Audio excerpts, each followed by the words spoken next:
Whoever attacks the prevailing religious opinion of his time must in his turn expect to be attacked. We haven't yet outgrown the barbarism that argument can be answered by personal abuse. The religious world of today has not yet outgrown the belief that you have to answer every argument by not showing it is bad, but by showing that the man who makes it is bad. It makes no difference whether the maker of an arithmetic turned out to have been a rascal or not. We still have to believe that 10 times 10 is 100. I expect to be attacked, and I have not been disappointed. I have always supposed that religion taught men to love their enemies, or at least treat their friends decently, but I never knew of a minister who ever loved me, or could ever forgive me. In return, I only want them to act so I won't have to forgive them. I don't pretend to love my enemies. I find it hard work to love my friends, and if I have the same feeling towards my enemies as towards my friend, I have no humanity in me. I deny that any man is under obligations to love his enemies. I believe in returning good for good, for evil Confucius doctrine, exact justice without admixture of revenge. All I ask of the Christian world is to simply tell the truth, and that is a good deal more than they will ever do. There was a time when falsehood from the pulpit smote like a sword, and now it has become almost an innocent amusement. Lying is now the last weapon left in the arsenal of theology. They say I am in favor of too much liberty, but I am only in favor of justice, liberty, and society. You cannot make men good by slavery. There is no regeneration in the chain. You can't make a man honest by tying his hands behind him. Good laws don't make good people, but good people make good laws. There was no reformation in force or fear.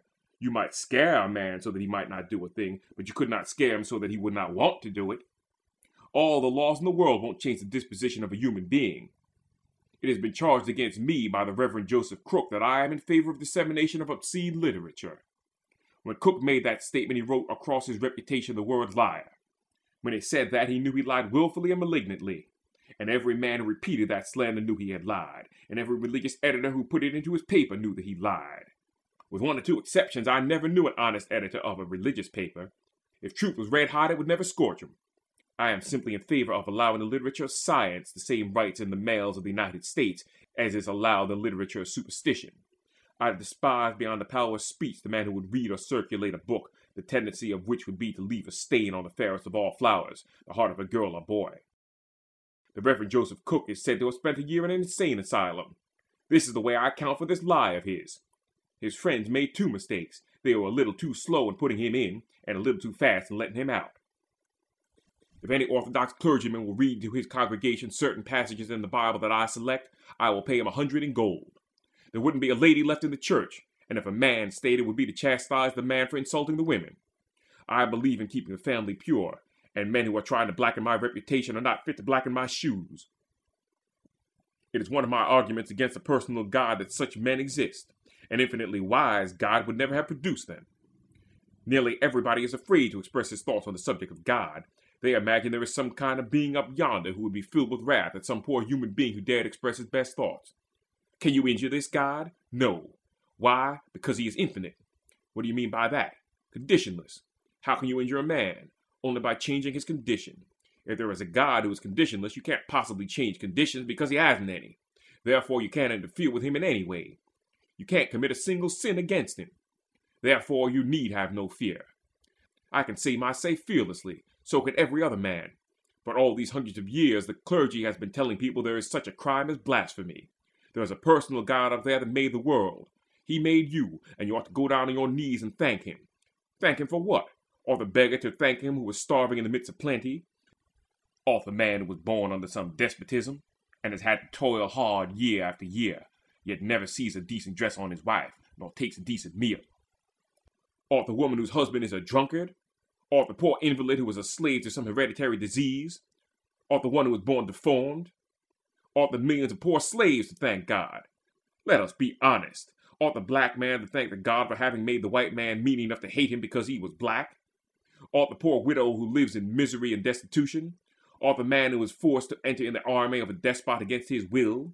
If you will credit God with everything that is good, let's keep a double set of books so as to keep the account straight on the other side, and debit him with everything that is bad. Suppose we go to some strange island of 100,000 inhabitants. We see a gentleman there who tells us about it. Who do you have for your governor? An infinite being. Does he know everything? Everything. Can he do just what he wants? Exactly. After a little while, I see some men dragging a woman along, tearing a child from her, and the poor woman shrieking in agony. I ask, what are they going to do with that woman? They are going to burn her. Does your governor know about it? Oh, yes, he knew of it the moment they intended to do it. Could he have stopped it? Perfectly easily. Is that woman an enemy of his? Oh, no, it is just the opposite. She prays and thanks him morning, noon, and night, and she will do so in the midst of flame and smoke. Are the men who are burning her his friends? No, they are his enemies. Such is the God that governs this world.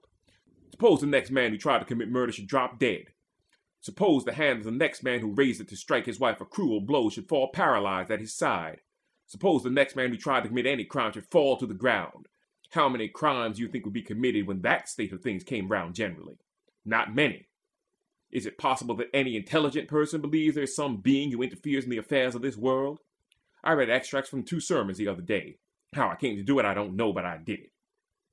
One was a sermon by the Reverend Mr. Mooney on the subject of prayer, urging upon people to pray that portion of the Lord's Prayer, "Thy will be done," as if it was necessary to coax God to have his own way.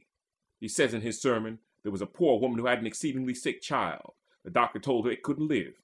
"Oh," said the mother, "I can't consent that my poor darling child should die." She prayed to God such a prayer that it was almost a prayer of rebellion. "I can't spare my child, O God, spare it on me." She didn't want God's will done, but her own. God heard her prayer and saved the child, but when it got well, it was an idiot, and the poor woman had to watch over and take care of that child 15 long years. The moral of the story is, how much better it would have been to let God kill the child when he wanted to. Is there anyone here who believes in such a God as that? Yes, this doctrine is preached from almost every pulpit in the world. I read it in another sermon by the Reverend DeWitt Talmage about dreams, that God appears to men in dreams. Just think of it.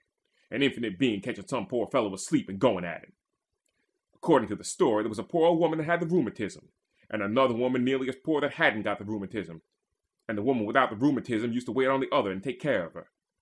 All at once, the one without the rheumatism died. Then the other lady said, "Where am I going to get anything to eat?" That night, God left his throne, after having given directions about winding up the sun and the moon, and came to this old woman in a dream. He took her out of her house, and carried her where there was a large mountain of bread on the right hand, and a large mountain of butter on the left hand. When I read that, I said to myself, what a good place to start a political party. God said to the poor woman, "All these provisions belong to your father. Do you think he will allow one of his children to starve?" And the reverend gentleman says that the next day, a man in some mysterious way was moved to the old lady. Seeing her destitution, he took pity of her, and took care of her till she died. Is it possible there's a being who interferes in the affairs of this world, and interfered to feed that poor woman? Then why don't he feed hundreds and thousands of others? Why show her mountains of bread and butter, and allow millions to die of famine in other parts of the world? Look at that terrible famine in China, which might have been prevented by a slight change in the wind. If God would have changed the wind, that would have changed the direction of the clouds, and they would have gone all over that parched up district and emptied themselves upon it, and there would have been plenty. But God didn't change the wind, and the clouds emptied into the sea. What would you think of a gardener who had an immense barrel of water in the garden, and when the ground got parched and the flowers and the fruit were dying from the drought, took the pail of water from the barrel and carried it round the garden and emptied it into the barrel again? This is what God did to China when he allowed the clouds to empty themselves into the sea. Has God ever interfered in the affairs of this world? This is an all-important question, for upon it depends the question of whether we have any human right at all. If there is an infinite being who does everything to suit himself, we have no rights and can't have any. Let him go on and do what he likes. We needn't trouble ourselves any more because we can't alter his plans. No one ever interfered to prevent slavery in any country, at any time or any place. No one ever interfered to prevent any other form of human oppression or wrong. Hence you can't start a religion without a miracle. You must show that the facts of nature have been changed. Hence, they have always proved that point. There is a God who interferes in the affairs of this world. But admit that he is infinite, and it matters not whether you pray to him or not. It makes no difference what you do. It's like trying to lift yourself up by the straps of your boots. It's no good, but you get good exercise from it. So it is with prayer. Let me go back to the time when society was first formed, a long time ago. Blackstone and Locke have always taken the ground that society first was formed by contract. I don't believe it. They write as though they suppose the trees form groves by contract, that the animals form themselves into flocks and herds by agreement. How did men originally come to act together? By contract? No, by necessity. Yes, when men first formed themselves into society, they were not the equal of beasts. The latter was superior. That was the reason men first worshipped beasts. No man ever worshipped anything that he didn't believe was his superior. Let us get to the foundation of this idea of worship. When man first looked upon the lion, he saw an animal that had greater strength than he. When he saw the serpent climb without hands and run without feet and live apparently without food, it struck him with awe. He saw the powerful eagle flying against the storms and gazing at the blazing sun. He saw something that was superior to him, and he was filled with wonder and admiration. The result was that he began to worship beasts and make gods out of lions and snakes and eagles. The story of the serpent in the Garden of Eden and the brazen serpent of the wilderness are but reminiscences of old serpent worship. Almost all kinds of animals were deified. The old Jews themselves, including Moses, worshipped Jehovah in the form of a bull. That accounts for the horns at the altar. They not only worshipped that god, but many others. Even in the time of Solomon and Jeroboam, there were 30 temples in which other gods were worshipped besides Jehovah. After men found out that one animal by itself was not their superior, they began to make gods composed of several animals. They took the lion for strength, the eagle for swiftness, the serpent for cunning or long life, making together an animal that could not be killed. Take the Mexican Indians. What is their name for a god? Stone Spirit, one who wore an armor of stone. Where did they get that idea from? The armadillo, who could not be pierced by their arrows, something you could not kill. I want to convince you all, as we go along, that we manufacture these gods ourselves, and every one of them is a poor job. After men got through worshipping beasts, simple and compounded, they began worshipping man, the beautiful qualities in man as well as the good ones. Gods were first beasts, then man. Right here, let me tell you, there's not a person in this house who can think of God except in the form of a man. Why? Because that is the highest intellectual form you're acquainted with. You can't think of God on 4 legs or as a woman. Why? Because man made all the religions. We haven't yet become civilized enough to worship a principle. If we worship God as a woman, I should be more apt to join some church myself. Now, having traced the origin of God, the next question: does this God interfere in the affairs of this world? For upon this depends the great question of human rights. The savage has always believed it. When his poor hut was blown down, he thought God was mad at him, or with one of his neighbors. Just think of the infinite maker of every shining world getting mad at the poor savage and pulling up his house. I tell you, this world has been mightily abused, and it almost makes one die of pity to read its religious history. The priest said, "You will have to employ me. I have influence. I am a lobbyist in the legislature of heaven." The priest said to the poor fellow, "Divide with me." That was the commencement of slavery. The next point was to teach that God would hold the whole community responsible for what one man did. There could not be a meaner principle. Then they taught that God wanted to be worshipped, and a fine temple must be built to worship him in. That an infinite being likes to see men go down on their knees and thank him. How gratifying it would be to us to have the millions of little animalcules everywhere go down on their knees to us. Since God demanded worship, there must be some order to it, and certain gentlemen knew just what this being wanted, just what kind of ceremony would suit him, hence the church and all these religious mummeries. All at once some terrible calamity would befall the community. What then? Somebody had insulted God. He had not brought a sacrifice. He had not killed his sheep. Let us hunt him up and kill him. Then our God will be appeased. They went so far as to say without the shedding of blood there was no remission of sins, and they would sacrifice to God the one they loved best. Think of that old man in Pocasset, Massachusetts, who read the Old and New Testament so carefully and believingly that he killed his own child as a sacrifice. And no wonder either if he believed those books. God told Abraham to take his son Isaac and kill him. Abraham started to do the inhuman work and was just going to kill his son when God fortunately stopped him in the nick of time. Jephthah made a bargain with God that if God would let him whip his enemies, he would sacrifice the first thing that greeted him on his return. The prayer was granted, and as he neared his home, a company of girls met him, and at their head was his own daughter. He sacrificed her. That man in Massachusetts, having read these beautiful stories, infamous lies I call them, made up his mind God wanted him to sacrifice one of his children. If God told me to sacrifice one of my children to him, I wouldn't do it though I knew it was God who demanded it. I would say to him, "Dash me to the lowest depths of hell. I will go there rather than have the blood of my darling on my hands." This man only followed the examples of a God who sacrificed his own son. I say there never was and never will be a God who demands a sacrifice. Could it make an infinite being any better to give up to him that which you love the most? It is simply insanity. The next step taken by the priest was to teach not only that all religion came from God, but that all political power came from God also. that God had made priests to tell people what to believe and kings to tell them what to do. Only a little while back we find kings claiming they reign by divine right. The Bible says, "Be subject to the powers that be, because they are ordained of God." I deny it. If that doctrine had been carried out, there never would have been any revolution in the world from that day to this. All political power comes from God, said the priest. Consequently, if a man said a word against the king or one of his nobles, he was a traitor to the divine being. The altar and the throne fitted each other like the upper and lower jaw of a hyena, and crushed liberty underfoot. Just as long as men believed political power came from God, they were cringing slaves, and the men who taught such doctrine themselves were hypocrites and tyrants. After a while, people began to think that all political power didn't always come from God. The kings, however, kept taking a little more and a little more, and the people grew more and more wretched and downtrodden, until finally they said, "Power does not come from God." And in 1776, our fathers retired God from politics altogether. They said, "Power comes only from the consent of the governed, and not from God. The true source of power is the will of the people. We are not going above the clouds to look for authority." Did our fathers understand religious liberty? Only 2 or 3 of them. How, then, did they leave God out of the Constitution? The colonies were not in favor of religious liberty. The Pilgrim Fathers were not.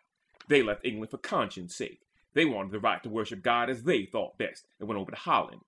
There they had to worship God according to their conscience, but other people had the right to worship God in a different way and to preach different doctrines, so the Pilgrims came over here. They left England to escape persecution and left Holland to get away from religious liberty. When they got over, they were ready to kill those who differed from them. How, then, did they come to frame a constitution without God?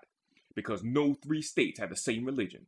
They could not agree upon which church should be bride of the state, or which church should be married to the Constitution. So each church, rather than see some other church bride of the state, was willing to see the state a bachelor, and God was left out in the cold. It was all owing to the meanness and jealousy of those churches that we got a constitution with no superstition in it. There are some lunatics even nowadays who want to put God in the Constitution. I am opposed to it. If you get one infinite being in, there'll be no room for other folks, and I don't think God himself would feel much complimented by being put there. These men had no idea of human rights, for they believed that God would hold the community responsible for the deeds of some individual. When that train of cars went down recently in Scotland, the pulpit resounded with talk about divine judgment for violating the Sabbath. One of the passengers was a sailor coming home to see his widowed mother, to take care of her in her declining years. Just think of God killing that man for crossing a bridge on Sunday. Imagine some rosy-cheeked little boys in a boat on Sunday fishing. At the end of their lines are fashioned pinhooks, and an infinite being descends and keels over their boat because it is Sunday. Our fathers had no idea of religious liberty in their times, and the descendants today have not. In many states, a man cannot testify in a court of justice because he doesn't believe in their God. If my wife and children were killed before my eyes, and I took their corpse into the court, I would not be permitted to say who did it. This is not only depriving me of testimony, but it deprives the state of testimony. I cannot believe in a personal God in a land where there is injustice, where innocence is not safe, where honest men toil and rogues ride in carriages, where hypocrisy is crowned and sincerity degraded. I cannot conceive of this world being governed by an infinite being. If any good must be done, man has got to do it. We must depend upon ourselves. We mustn't consider the lilies of the field. We must sow the field and reap the harvest and the crops ourselves. I want to show you the extent to which the church has gone. Religion never relied upon argument. Protestantism never gained an inch of soil except at the mouth of the cannon or the point of the sword. The smallest island in the seas has never been taken by Catholic or Protestant except by the point of the bayonet. Religion of love has always been shot into nations. Who are the most warlike nations in the world today? Christian nations. Who invent the best guns and greatest cannons for killing human beings? Christian nations. Does any one of you wish to be a millionaire or famous for the rest of his life? Then invent a cannon that will blow more Christian brains into froth than the best cannon will, and your fortune will be made. Your name will become famous. In the last 8 years, the national debts of Christendom have increased to over $6 billion. What Catholic nation is the most orthodox today? Spain. And is there any meaner nation? What next? Portugal. What next? Italy. The land covered with brigands, every one of which carries an image of the Virgin or some favorite saint, who crosses himself with holy water in a cathedral before he starts on his brigand work. What next? Ireland. Poor Ireland, crushed beneath the heels of oppression for hundreds of years. Why? Simply because its oppressor was of a different religion. It is religion which has reduced Spain to a guitar. Italy to a hand organ, and Ireland to exile. What is the most orthodox Protestant nation today? Scotland. And in 1877, there were 12,000 women arrested in Glasgow for drunkenness. What nation is the most prosperous country in Europe today? France. There is a Christian nation, Russia. Our president complimented the Tsar that God was watching over the sparrow and watched over his infamous life and saved him from assassination. Go with me to Siberia. Who are the poor creatures drawing the wagons on their hands and knees? Girls of 16, 17, and 18, and 20. What are they there for? Haven't said a word in favor of human liberty. That is all. Do you blame the lovers or the parents of these girls if they endeavor to send a bullet to the heart of the Tsar who allows such brutality? In such a case, my sympathies are closed around the point of a dagger. I want to show you a little picture I got from an old church where Shakespeare was buried. Given a description of Judgment Day, about 50 fellows were coming out of their graves, and little devils were grabbing them by the heels. There was a great cauldron with about 20 fellows in it. The devils were pouring boiling pitch into it. 5 or 6 were hung upon hooks by their tongues. Right in the corner there were some saints. I never saw such a self-satisfied grin on any person's face in my life. They seemed to say to the sinner, "How now, Mr. Smarty? What did I tell you?" I believe there are lots of clergymen in the United States willing to die to see men in hell. I once read a little poem translated from the Persian. A good man who worked 7 long years in acts of charity and then mounted the steps of heaven knocked at the gate. "Who was there?" cried a voice. "Thy slave, O God." No answer. He toiled again 7 long years in acts of charity and piety. Again ascended to the gate and knocked. "Who was there?" "Thy servant, O God." No answer. Again he went back and toiled 7 more years, and then mounted the gates of heaven and knocked. "Who is there?" "Thyself, O God." The gate opened and he entered heaven. The next great thing for us to do is to get God out of religion. So long as God is in religion, there will be popes, cardinals, priests, clergy, cathedrals, and churches, and all these religious creeds coming down from high for men to swallow. There'll be no religious liberty until man is himself the source of religion, and humanity takes the place of superstition. I want to take the D from the name of devil so as to make it evil. I want to stick an O in the word God so that it will be the supreme good that men worship in the future. When we do that, there will be perfect religious liberty, and not till then. Hell is rapidly cooling off, and a man will have to take his overcoat with him.